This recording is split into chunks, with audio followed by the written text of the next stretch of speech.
The following is a production of DallasCowboys.com and the Dallas Cowboys Football Club. How about them Cowboys? Yeah! Go Cowboys! Blowing out of the backfield, exploding down the sideline. This is Hangin' with the Boys, presented by Wingstop, where flavor gets its wings. Now, your hosts, Nate Newton, Kurt Daniels, Jesse Holley, and Shannon Gross.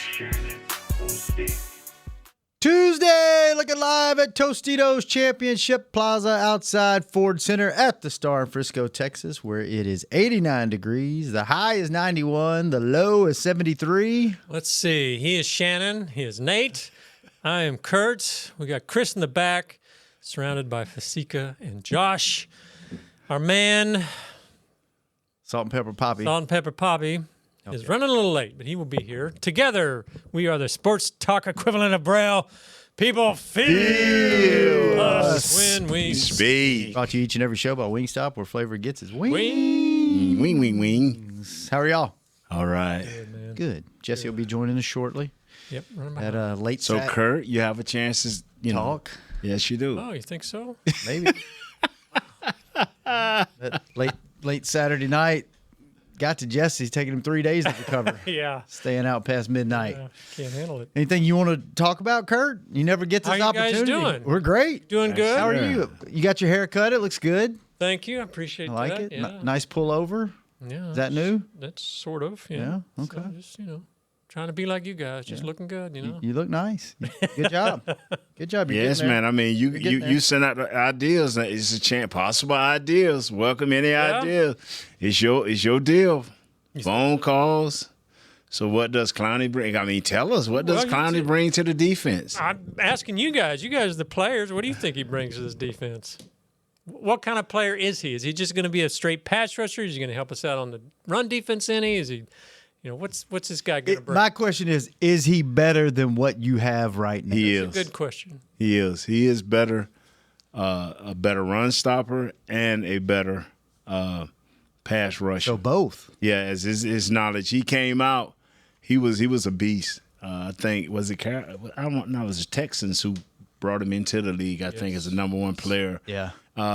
Never really lived up while he was with the Texans to his draft board. As a first-round pick, but he's had some stops where he's had 10, 11 sacks. I mean, go back and look, Kurt. I don't want to be He's had nine and a half twice. That's Right. the closest he's come. Oh, that's further as he's going, yeah. And where he's had some impact, pressures and stuff like that. He's had some impact on some teams where he's been, but it always ultimately comes down because he's a mercenary. Mercenary meaning he's a guy he's seeking that dollar for the last 4 or 5 years. Mm-hmm. It's like, I'm not going to training camp. I ain't beating myself up.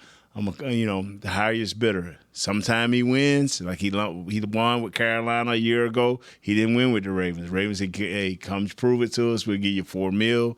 He signed, had how many sacks with Carolina? He had 9.5. 9.5 with Carolina. With Baltimore. Carolina, they were asking him to drop in coverage more and do this and that. He had 5.5 there. Yeah, but see, the thing about it was he gets hungry when you keep him up under $4 million.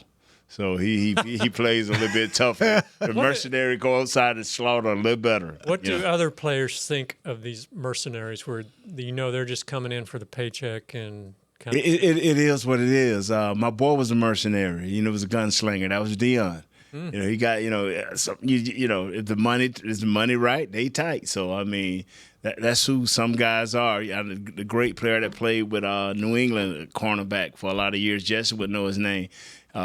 He got some guys just do that. But that also runs out too because you think a lot of people loving you, but they're watching your history too. Mm-hmm. And so I think he's better than what we have. And you hear everybody say if he wants to, he can be a great run stopper if he wants to, but he can rush that passer. He's still at this late date and age of freaking nature. He can move, he can bend, he can make some things happen. Will he come in and fit here in the locker room? Because you do want to pose the question as a veteran guy of many wars, will he come in and buy into your program wholeheartedly? What is he looking for? Is he looking for the 15 to 20 snaps in pass rush situation? Are you asking him to do 30 snaps and play both run and pass? This coach has said over and over, it takes a team to stop the run. Now we've We'll heard see. in the, Real quick, where all has he been? he has started with the Texans, spent 5 years there, was 1 year in Seattle, 1 year in Tennessee, 2 years in Cleveland, 1 year in Baltimore, 1 year in Carolina. I didn't realize he was that many places. I'm telling you, between him and the guy playing Missing Action 2 and all of the war movies, I can't think of his name. Rambo. A Rambo type guy. He's a mercenary, bro. I'm telling you.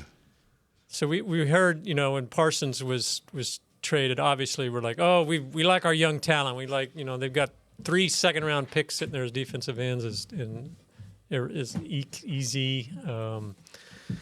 Sam Williams and Nealon. Now, are you saying, okay, these guys aren't what they thought, or is this going to hamper their development any? The thing is, Nealon is still coming off of that knee or whatever it happened a year ago. This is my biggest issue, and Jess, we're talking about what Clowney brings. This is my biggest issue. Is what in the world is Dante doing? I knew what he was trying to do. The first game, he was supposed to keep contained, but he shot inside a couple of times. But now you have a less mobile quarterback, which me and you agree he's more mobile than people think, as we see now. What happened last week against a poor offensive line? Where was Fowler? Where was Donovan? So while the game was going on, they said, man, we knew we wasn't going to sign you this week. But look at here, Clowney. We got extra $500,000 on the table. Come on.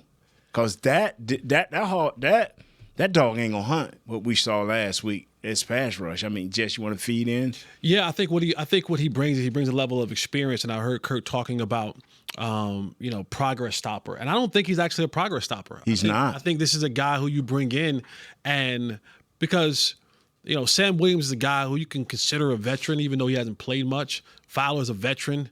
He's been around here for a while. And Donovan Ezeraku, I think he can benefit. Now, I don't know what type of person Jadeveon is. I don't know if he's the type that comes in and puts his arm around a guy and shows him the ropes, or he's just a guy that's coming in. He's a mercenary. And he comes in and said, I'm coming to get mine. I'll help out where I can help out, but it is what it is. I'll be here for 6 months, and I'll be on to the next spot to go get some guaranteed money. Chuck Norris. Right. So if he's a guy that wraps his arm around younger players, then Ezeraku can learn from a guy. I think one of the biggest problems that they're running into is, and I don't know what happened to Dante Fowler, but watching him on film, the creativity, the moves, he just didn't have it. And he's like, it's one move and it's right down the middle of a defender. It's trying to speed around the outside. And guys are just too talented. Even the backups, it could be too talented for you to not have something. Even watching Donovan Ezeraku, him setting up his moves, he's starting too early. He's telegraphing them. And so, that don't work against guys who's been in the league. And even, because think about it, even a guy like the backup left tackle that they had, third string guy, Mbao, right? Or Bao, however you pronounce his last name. He works against Kayvon Thibodeau, Brian Burns, Abdul Carter every single day. Yes. So if you don't bring something greater than what they do, he's like, well, you ain't faster than Abdul, you ain't strong as Burns, and you ain't as a combo of Thibodeau. I could just sit and wait on you. Yeah. Right? And so most of the time, if you're not bringing something special to the table where you're setting your moves up, and watch guys like Micah Parsons, his get off. Watch guys like, turn on YouTube and watch guys like DeMarcus Ware. Is their moves are, when they're not doing their moves 2 steps before they get to the tackle. A tackle will go, thank you. Yeah. As soon as you come out that spin, I'll be right here. They get right up on him, chop, spin out of that thing, and now he leaning forward and he beat. So it's all about that, and I think that's what you bring in when you add a Jadeveon Clowney is you bring a guy who's ready-made. You bring a guy in who has everything that you want, has pass rush moves, can defend the run, can get to the passer, but it's instant. It's right out the box. So is this maybe not so much they're not getting enough out of those second-round young guys, but they're not getting enough out of Fowler? They ain't getting enough out of nobody. Right now, Kenny Clark is your best run stopper, and he's your best pressured quarterback guy, like your pass rusher. So that's coming from your guy that's playing in the middle. They're not getting anything from those guys on the outside. You remember when we was talking about Lipke? And I'm going back to last year. We was talking about number 9, Kayvon. Cavante. These guys are great if you have it going on. They told Mr. Jones that they can manufacture sacks. You can only manufacture sacks when your front 4 is a threat. When your front 4 is not a threat, you ain't manufacturing nothing, because everywhere you go, you have to have one guy that demands a double team. Now you can set up everything else. But if you got an extra guy, I'm blocking this guy's 4 on 5, and you got an extra guy and a running back in the backfield, blitz, do whatever you want, because I'm going to eat you alive. So that's what happened. So you think Jerry was up in the suite and he was like, the factory is broke. He had an earpiece. The factory is out of business. Get me somebody. Get that man. When Russell Wilson is throwing for 450 yards on you, like, yeah, and it's within your division, so he's looking at like, wait, I got to see this guy one more time. Yep. Right? I got to see this team one more time.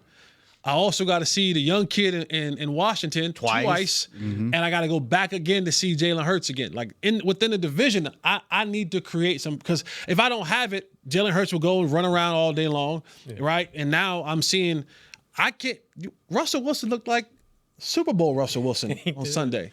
And you know what happened? Shoddy went out in his press conference, what was that, on Thursday or Friday, and said, the best long ball I've ever seen. Yeah. The way he throws Praised it. him, yeah. Just made him feel so good. Yeah. But he's telling the truth. Those balls he threw were, that one, the Malik Neighbors, that's always been Russell Wilson's game.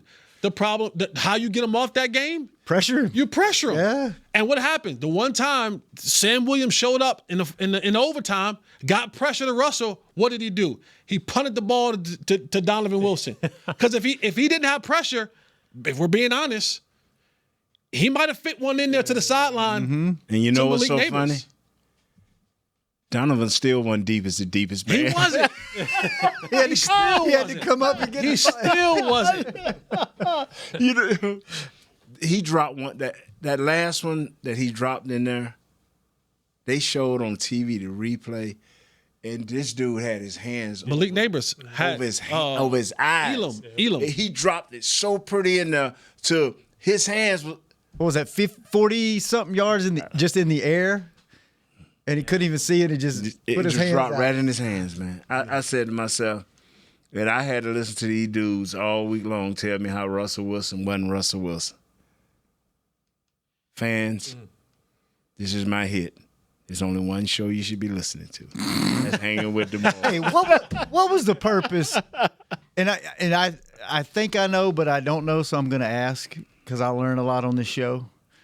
Putting Jackson Dart in there for those plays, was that just to get him used to being in a game situation? Because everybody in the stadium knew he was not throwing the ball when he went in there. They put him in there, 3 or 4 times? Right. Was the first time it's kind of like, okay, what's going to happen? And then you realize That was a Michael from Pittsburgh move. I was surprised they were putting him in there late. I could see just getting him a little experience maybe. But what happens is now your defense is scrambling because you heard about a Jackson Dart packaging happening. Now, what is it? There's nothing on film that shows what the package is going to be. In the run play that he had, they ran the same play early in the game. Russell slid at the 2 yards, right? And then they ran it again, and Jackson Dart slipped in the backfield, right? Then they ran it again, and Scatterboo got through for whatchamacallit. So you're saying, well, what do we do? Because the first thing you think about is when you insert him is that he's going to run it, not that he's going to pass it. So it's more of him being a running threat than a running threat. Yeah. Almost like the Jalen Hurts kind of, he's going to RPO it and then come out the back end. And again, I only need the guys to go over a half a step to get my alignment up on it, and it worked to perfection. And They got the big run by Scatterboo. So those things, and now that's out there in the universe. If you probably watch a Giants game this week, they'll probably run a package out there, and they'll throw it this time. And now you got to prepare for a run, for a throw, those type of things that they want to put in there for him throughout the year. Yeah. Okay. You know, and let me say this before we go to the break. Ladies and gentlemen, the Cowboys are back to themselves. We have introduced a new running back to the league, and his name is Scatterboo. Thank you. It's like, if you want a new running back be introduced to the league, let's play the Cowboys. Yeah. So if you have any of the Bears running backs, start all of them in your fantasy leagues this week. So be right back. Our first break. Hanging with the boys. See you in a minute. You know you want those Wingstop boneless wings. With the boneless meal deal from Wingstop, you get 20 boneless wings in 4 delicious flavors and a large order of fries for just $16.99. What are you waiting for? More wings, more flavor, more bang for your buck. The $16.99 boneless meal deal from Wingstop. Order now from wingstop.com. Valid at participating locations for a limited time on orders for pickup or delivery placed via wingstop.com or the Wingstop app. Prices may vary by location. See wingstop.com/offers for full details. Hey, Cowboy fans. Keith Davis here, former Cowboys safety. Keith Davis into the end zone. You know what separates champions from the rest? Making the right move at the right moment. With blockchain.com, that's never been easier. The Cowboys became America's team by striking bold when it mattered most. Now it's your turn. Invest like your icons with blockchain.com. Visit blockchain.com/Cowboys today to get started and learn more. That's blockchain.com/Cowboys. Cowboys fans, SeatGeek is the only primary ticketing partner of America's team and here to help you experience all the action this season. SeatGeek makes it easy to find the perfect seats to the perfect game, so you can be part of all the touchdown celebrations and momentum-shifting takeaways this season. Whether you're getting tickets to Cowboys games or to any other live event in DFW, SeatGeek is the place to do it. SeatGeek is the official primary ticketing partner of the Dallas Cowboys. SeatGeek. How about them Cowboys? Or how about them Tyson Cowboys Nuggets? As we cheer for the stars on the field, we love that we've also got some stars on our plate, thanks to Tyson brand star-shaped Cowboys Nuggets. That, along with all our other favorite Tyson Foods products, sure make game day special. Score some delicious Tyson Cowboys Nuggets and become a game day star, just like our Cowboys. As you enjoy your stars on and off the plate, remember, tailgates and game day have always been Tyson. Back to Hanging with the Boys.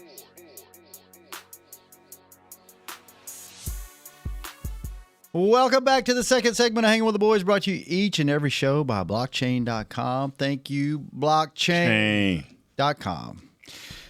A question for y'all before we get back into the show. You talked 2 shows in a row now about the get off, right? About the defensive guys. Seeing Micah, and I remember DeMarcus Ware, like, I don't think anybody was faster than him getting off the ball. How, as a defensive end, lineman, whatever, and I understand you can pick your spots and there's tells and you can a few times a game get off the ball as it's moving back. How do those guys that are consistently, they're like moving with the ball, like not like waiting for the ball to move. Like if you watch the good one, the great ones, when the ball's moving, they're moving with it. And to me, that's not just reaction time. That's film study. Like, how though? That's and it's like play after play after play. It's not just 2 or 3 times a game where you can be like, oh, he's got this tell and he does this. Yes, they do. They got this they just tell. recognize. Yeah, they recognize something that gives them an advantage. All the great ones have it. And a lot of them don't have to look for. You know, they look a couple of times. Oh, yeah. And then they'll continue to watch film. They'll go back. Okay, he did it this game. He did it that. So maybe they twitch their finger or something before they hike it, or they cock the ball. Or the right guard, get tensed or something. They find a way, man. So it's like playing poker. You find a tell, and then you don't tell anybody else what you're seeing. No, not even your teammates. You don't share it. Not even your teammates. That's your thing. Like Michael Jordan used to be like, "Come on, all of y'all come practice with me." Then Kobe adapted. All y'all come practice with me. He around there joking around, just doing little stuff to make you react. So in the game, he take advantage of you. the great ones, it's just something about them. Yeah. Are there things like that? Go ahead. Well, that reminds me that Randy White, we interviewed him a while back for a documentary, and he was telling us that he got into all that kung fu. Yeah, and right. he said he would practice on you. Yeah. You and I can't remember who was ahead of you, or before you, but he said Glenn Titansaw. just pissed you off. Yeah, man, he would hurt you. He said that's how he got better was because this old man had like tusks like an elephant tusk, man. This dude would hurt you, man. He would be chopping down on your wrist, jamming your fingers, hitting your elbows. I mean, he used to be, and then he would go out to practice, and you know how they be on the wood and all of that. Calcifies your bones. But I'm looking at it, man. If you were my teammate, bro, we'd be fighting every day.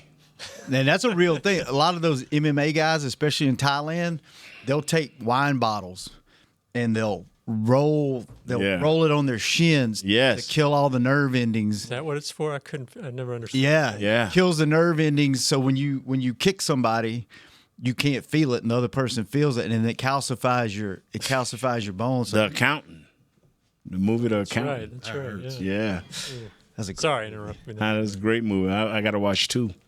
No, that's good. And the same thing, or I know there's tells, or there tells in the like wide receiver position and in the DB position, like you work all game to set somebody up for when you need it, right? Yeah, I did. I just did a breakdown on my other show about how Shoddy and George Pickens set up his touchdown, right? And I just basically just said that whenever you come into a game, offensively or defensively, you get your game plan for the week. And if you're an offensive guy, they highlight the top of your playbook, or they got iPads now. I don't know what it looks like now on the iPads. But you go into that meeting on Monday, they go, all right, we're taking on said team. For the Cowboys, it's, all right, offensively, 388, 4. Here's what we got to make sure that we're doing. And when you think about George Pickens, you're looking at, and coaches probably, preaching it all week long. Hey, he's going to run the go route. He's going to run the go route. When he runs the go route, hey, slants. These are the routes that he's going to run. Slants, man, and go routes. And he's preaching it into you. And over time, you're logging that into your brain throughout practice, and you're trying to work on that. And then you get into the game, and if you watch the game, George Pickens is not running many routes. He's running goals. He's running slants. He'll run an occasional over. He'll maybe run a dig behind it, but he's running some of the very simple routes that he's running. Well, what do? They set him up on the left side, and he runs a slant. And then he runs a go. And there's a slant. And there's a go. Then they get to the red zone, and on his touchdown, when you watch it, he comes off the ball. He jabs inside what looks like a slant, and then he releases like he's running a go to only run an out route. And the DB opens up this way, and now he's like, oh, here comes the go route. He opens up to go play the go route, out route, front pylon, touchdown. And so those type of things are always being put into motion, right? Because you already, when Cavante Turpin comes onto the field, first thing you think about, speed, right? So I'm always thinking, all right, he's fast, and then you have to be able to game plan off that. So you're always playing this chess match of, I know what you know, I know what you are, you know what I am, and how can I use that to my advantage? And sometimes you'll do things in the first quarter, in the second quarter, and you're like, all right, I set them up. So now when it's money time, third quarter, fourth quarter, I'm like, Coach, man, if we do this, I've been setting them up all day. And the greats do that. The greats understand that. Nate talked about it. He talked about it against for Jared Verse when they had the in-scrimmage practice. And he's like, listen, man, what Jared Verse is doing to y'all in practice ain't what he going to do to y'all in the game. No, sure ain't. He's like, y'all thinking y'all blocking him. Whole time he's setting y'all up. And sure enough, game time, it looked different. And he's like, man, he might doing something over here. You like, oh yeah, I got him. You feeling confident about him. In the game time, he 2 times faster, 3 times stronger. And you like, that ain't what I saw. That ain't what I saw in practice. And so that's how the greats work through it, all game long, and to get that slight advantage when they need it the most. I'm going to tell you something. That kid in Green Bay, when the Commanders was playing Green Bay, and this is where Richard Dent was good. This is where all the greats have been good. This is where Micah is exceptional. It's the fact that at the beginning of the game, DeMarcus Ware used to do the same thing. It's the beginning of the game. Their first 2 rushes, they're going to give you a medium speed They're going to give you a 75. And you're going to ease yourself out there. You're going to ease yourself out there. And they waiting for that one time for you to drop that foot a little bit too much and turn your butt to the sideline. They either going to dip, or they're going to hit right back inside. And Dent was good at that. They just setting you up. When I saw what Verse was doing in training camp, I wanted to go up to Nate Thomas and say, that was not real. I'm telling you, it was not real because he was just setting them up. And when you're great, you can do that. When you're the average guy, come on off the rock, man. You got to go 100% all the time. Yeah. And bro, Jess, that is so good, man. How you telling us about and even like guys like used to watch Aaron Donald right from the middle of the defense, right. One play he'll come off and he'll go get you, right. Then the next play he power you, and now you sitting there you're like, all right, what are you gonna do now? Now he come off and he jack you up and he pull you away, and now you gone, and now he's unabated to the quarterback because. So then there's 3 different things that he just did to you, and you're like, what's next? And so now what ends up happening is you sitting there waiting to go do something, and he, boom. So those are the type. It's and now once I get you like that, like Nate even said it about himself. He was just like, man, when I go up against Jerome Brown, I gotta I'm in a dogfight. So it ain't gonna be no technique, y'all. Listen, I might get beat a couple times. I gotta find a way to maul this dude because. If he gets going earlier in the game, you're cooked. If a guy gets going on you, he didn't beat you with speed, he didn't beat you with power, he didn't beat you with a rip. Now you like, I ain't stopped nothing. So now he just like, oh, I'm open to do anything. I remember, sorry to drop names again. We were talking to Bob Lilly, and I remember him telling us he was playing. I can't remember who he's playing, but he's like, I knew I had him on one play. I had one move. I knew I would get him. Yeah. And he would save it. He'd save it, and it got to the end of the game. He used that move, and obviously it worked. So. Yeah, I guess it's just a chess mess, like you said. Now, here's the other part to that, right? There's another part to this.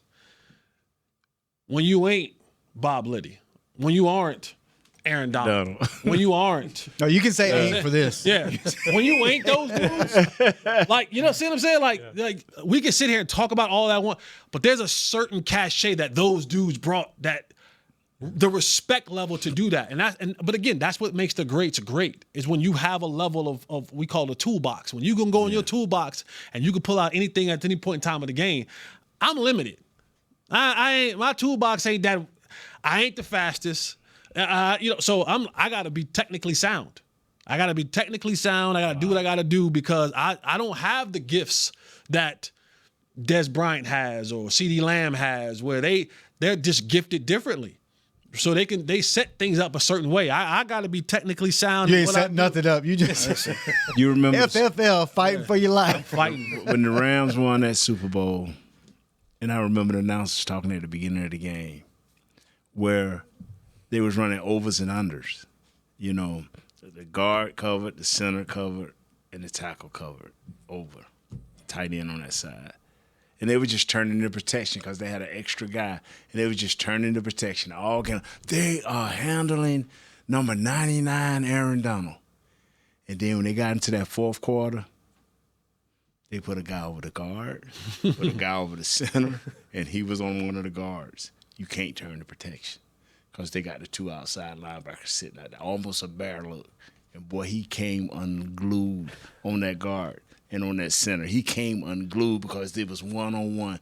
And that, to me, the coach did a masterful job of just playing the game. Mm-hmm. And caught him, and that's when everybody say, Aaron Donald should have won the No, they gave it to the right guy. The coach just waited too long to unleash this cat. and it happens, man. Norv Turner was the same way. I mean, we used to play the Giants, and they had a guy named Jason Sehorn. Mm-hmm. And he came in there one day and said, hey, man, they got this Jason Sehorn. He's a good player. But, Michael, I got 2 or 3 plays. We're going to set him up, and in the fourth quarter, we're going to eat him alive. Could you, as an offensive lineman, could you set guys up? No, I was fighting all the time. I was fighting. If you were average, if you were just good, B- was not going to stand a chance against me. B-, I was going to destroy you, and Norv was going to help me destroy you. That's why you always hear me say, give me 4 or 5 B+ players that'll do their job. Now, you're going to catch hell all day. But a B mount, man, he almost a C. I'm finna drag him, bro. Come on, man. Is Jason Sehorn? He a good player. Was he the last white DB before Cooper DeJean? The last good one. Yeah, Probably. And that was, what, 25 years ago? He retired in 2003. Yeah. 22 years ago. Wow. Yeah. Wow. Kurt, can we just stay off script? I know we always go off script, but I have more questions about setting up and this is a good let's keep talking about this when we come back. We'll take our last break. I can't find the live read, so I'm going to wing it. We'll wing it coming back out of the break, so stay tuned. Hanging with the boys. Be right back. Hey, Cowboy fans. Keith Davis here, former Cowboys safety. Keith Davis into the end zone. You know what separates champions from the rest? Making the right move at the right moment. With blockchain.com, that's never been easier. The Cowboys became America's team by striking bold when it mattered most. Now it's your turn. Invest like your icons with blockchain.com. Visit blockchain.com/Cowboys today to get started and learn more. That's blockchain.com/Cowboys. You know you want those Wingstop boneless wings. With the boneless meal deal from Wingstop, you get 20 boneless wings in 4 delicious flavors and a large order of fries for just $16.99. What are you waiting for? More wings, more flavor, more bang for your buck. The $16.99 boneless meal deal from Wingstop. Order now from wingstop.com. Valid at participating locations for a limited time on orders for pickup or delivery placed via wingstop.com or the Wingstop app. Prices may vary by location. See wingstop.com/offers for full details. Crown Royal and the Dallas Cowboys are bringing back the Royal Rig for Season 2. See it in action at AT&T Stadium on Thanksgiving Day, where the Dallas Cowboys take on the Kansas City Chiefs, and around Dallas on November 26th and November 28th. Visit crownroyal.com to see where else the Royal Rig is stopping this NFL season. That's crownroyal.com. Please drink responsibly. Cowboys fans, SeatGeek is the only primary ticketing partner of America's team and here to help you experience all the action this season. SeatGeek makes it easy to find the perfect seats to the perfect game, so you can be part of all the touchdown celebrations and momentum-shifting takeaways this season. Whether you're getting tickets to Cowboys games or to any other live event in DFW, SeatGeek is the place to do it. SeatGeek is the official primary ticketing partner of the Dallas Cowboys. SeatGeek. Back to Hanging with the Boys. Welcome back to the final segment of Hanging with the Boys, brought to you each and every show by 7-Eleven, where there's a $5,000 winner every single day. Shop with 7 rewards and play the in-app game for a chance to win $5,000 in cash. New daily cash winners only at 7-Eleven. Are you next? No purchase necessary. Ends 1/6/2026. U.S. and D.C. Ages 16 and over. For full official rules and free gameplay, go to 5k-day.com/rules. Thanks for bringing those in, Chris. I never would have. Jesse, I hate to pat you on the back. Bruh. I hate to, but I love to. Once again, hanging with the boys. Great information. Bringing Jesse. the truth. Brother, what is the wide receiver that plays for the Bucks that come from Ohio State? Come on now. Emeka Ibuka. What'd I tell you? I told you. This dude is something else. I'm not saying that Tyler Booker. Bro, he is something else. I said, where I've heard this name before. Where I've heard it. Then they said, Ohio. I said, no, this ain't Jesse. Raised this ugly head over here. That was my guy. Ooh, I liked him when he was at Ohio State, man, but Lord. Yeah. And your guy ain't doing too bad either, Bucky Irving. Don't do that. That was your pet cat, 2 years ago? Don't bring that up, man. Imagine if we had Bucky and Mecca. You could have. Things would look You different. could have. Just either one. Just eat. Yeah. We ain't got to have both of them. Just either one. All right, back to the good conversation we were having about the game flow, setting people up. Basketball, when you watch basketball, especially playoff basketball, championship basketball, you pace yourself, right? You can't go 100% from the jump the whole game, or you got nothing left at the end. Is football, do you pace yourself in football, especially at a high impact position like defensive line?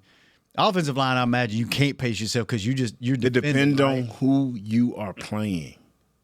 Coaches always got to have something back to give a different look or a different move. Coaches always got to be holding something back.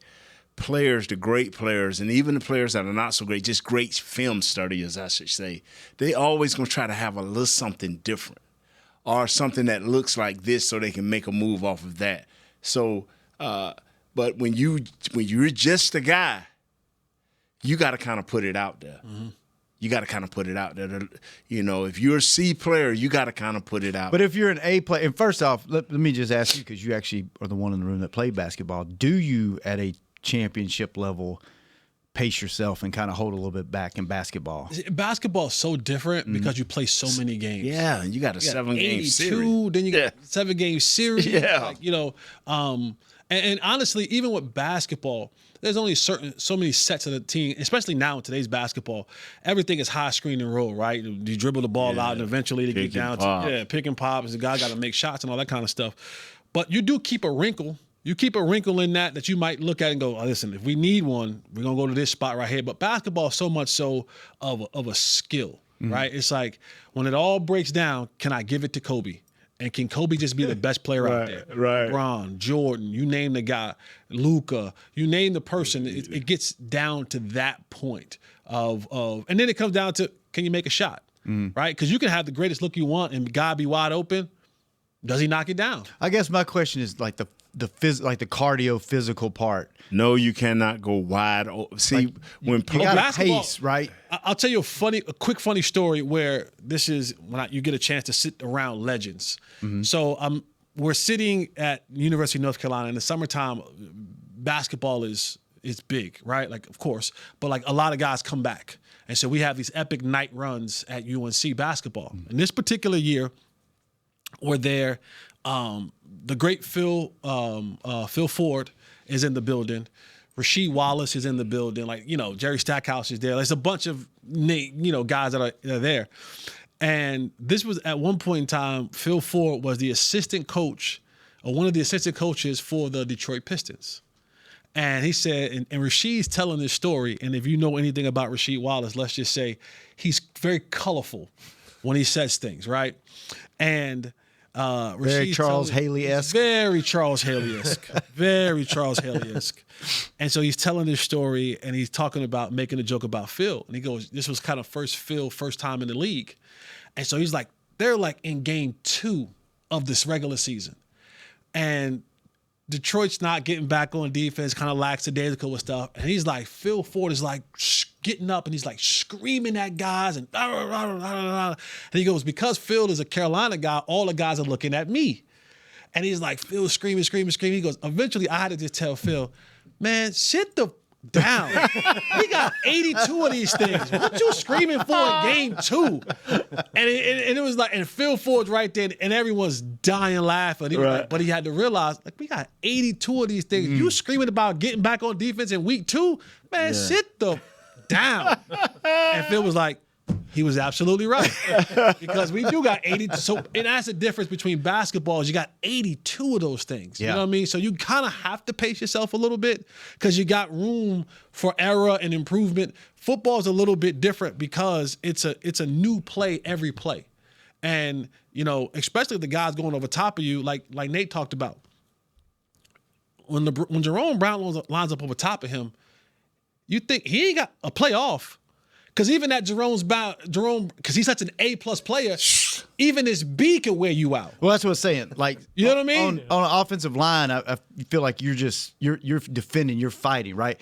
But on like the defensive line, I'm gonna hold just a little bit back because in the fourth quarter, this is a tight game. I'm gonna have a little bit extra. When we had a couple of players have had in the recent history say, man, you ain't gonna run wide open every play. Them guys are telling the truth. Mm-hmm. Because if they get killed in the media, but that's the truth, right? If you're on the backside of a play and you're on the left side and they sweep that thing all the way to the right and you are in the boundary and they coming out of the boundary, coming into the open side of the field, this running back way down there and you just jogging and he happen to have to cut back across the field to where you at, you 30 yards behind, bro. You ain't finna just get on your giddy up and try to get this dude, and the next play may be a bomb. Come on, no, bro. It's physically impossible to go 100% for 70 plays.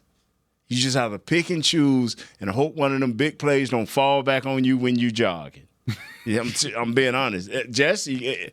You're absolutely right. And so when a guy says that, don't say that when you've been beat on a bomb and you get caught jogging. Don't say that, no, I'm supposed to be wide open. That's the best thing to say. Leave it alone because I'm going to kill you. Jesse going to kill you. But deep down inside, we know, come on, man. I was beat off the line. I didn't grab him. I should have had a hold in there. Kurt, Yeah. 3 minutes. What do you want to talk about? What do I want to talk about? Oh, there was something I wanted to ask you. Oh, real quick, Jesse, you had, I don't know if this is a 3-minute conversation, but you had a tweet yesterday. A guy asked you which defense was the easiest, Dan Quinn, Zimmer's, or now. Oh, yes. And you Yes, we said- should have talked about that more. You said Fluss, the current defense is the easiest to play. Yeah. How is that easier? In what way? Well, schematically, they're only rushing up front, right, and they're dropping everybody else back in coverage. So there is no.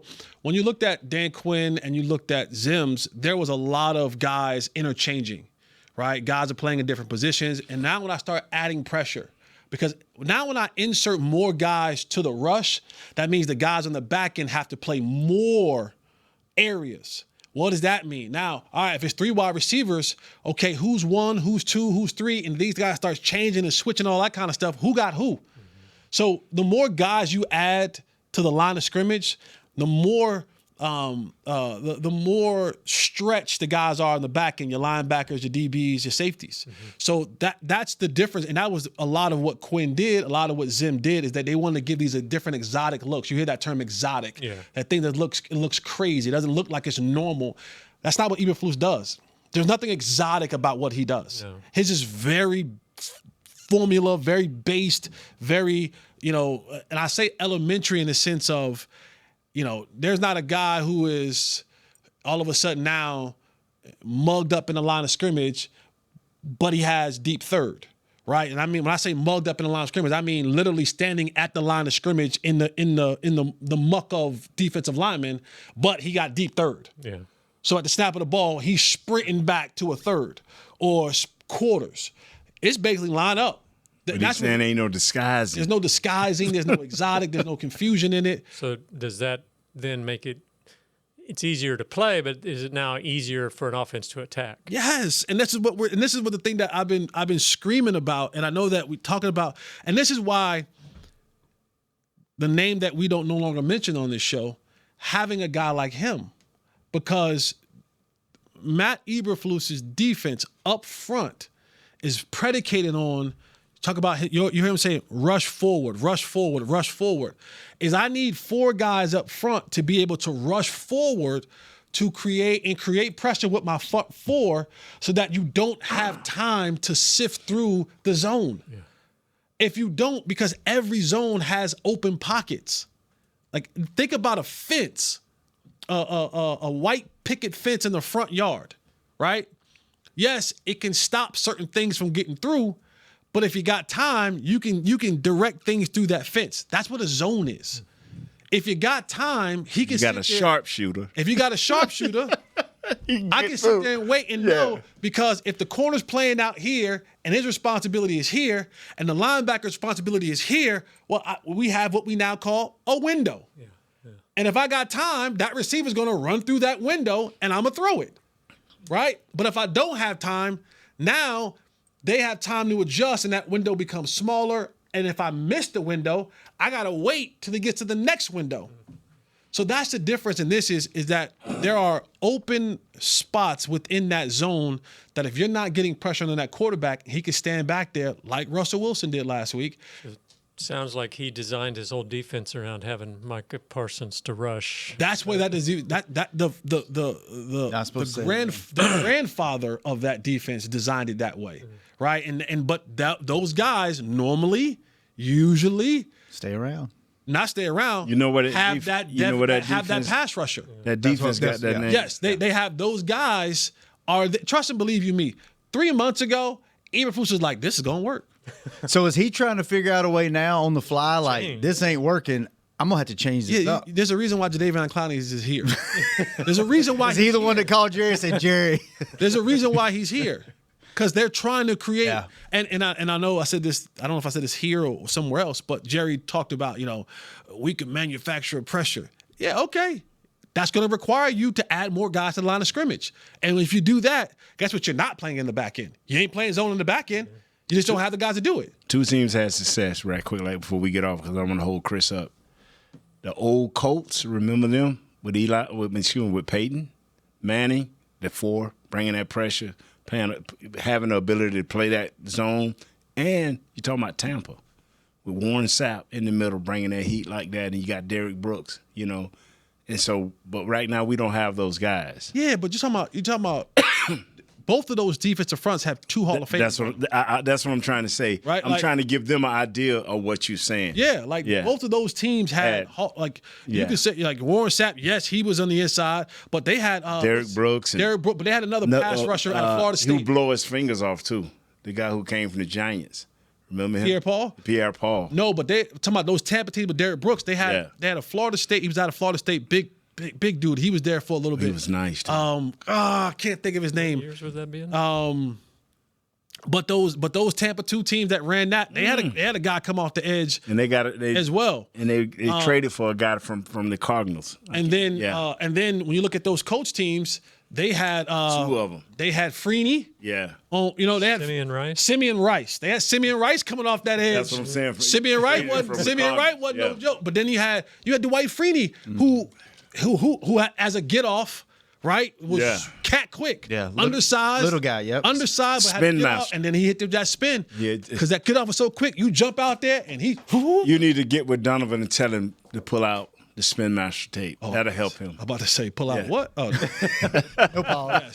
All right, good stuff today, guys. Jesse, Nate, we could do this for 5 hours today. Unfortunately, Chris. Tomorrow defense. Really mad at us. So tomorrow. Cowboys offense, Bears defense? Yes. Cowboys offense, Bears defense. Okay. Kurt, thanks for bringing it today and filling in for Jesse. Chris, thanks for keeping us on the air. Josh, thanks for keeping him company. We'll be back tomorrow hanging with the boys. Yo! This has been a production of DallasCowboys.com and the Dallas Cowboys Football Club. How about this,